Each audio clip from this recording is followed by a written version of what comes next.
السلام علیکم ورحمۃ اللہ وبرکاتہ۔ عزیزان گرامی، آج ہم بات کرتے ہیں سورہ بقرہ کی آخر کی دو آیتوں کی، یعنی فضیلت آمنہ رسولوں کی۔ سورہ بقرہ کی آخر کی دو آیتیں آمنہ رسولوں سے لے کے وانصرنا علی القوم الکافرین تک جو تیسرے پارے میں ہے، ان کی حدیث میں بڑی فضیلت آئی ہے۔ چاہیے کہ انہیں یاد کر لیا جائے اور ذہن میں رکھا جائے۔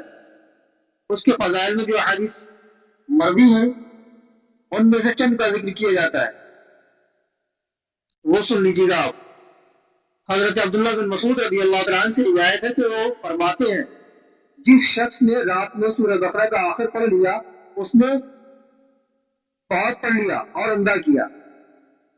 اور آپ ہی سے روایت ہے کہ حضور اکرم صلی اللہ تعالیٰ علیہ وسلم نے فرمایا، جو کسی شب سورہ بقرہ کی آخر کی دو آیتیں پڑھے گا یہ اس کے لیے کافی ہوگی۔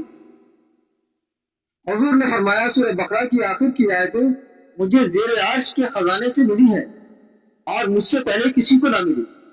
ایک روایت میں ہے کہ سرکار دو عالم صلی اللہ تعالیٰ علیہ وسلم نے فرمایا، بے شک اللہ تعالیٰ نے سورہ بقرہ کو دو ایسی آیتوں پر ختم فرمایا ہے جو مجھے عرش کے خزانوں میں سے ملی ہیں، تو تم ان آیات کو حاصل کرو اور اپنی عورتوں اور اپنے بچوں کو سکھاؤ، اس لیے کہ یہ صلاۃ اور قرآن اور دعا ہے۔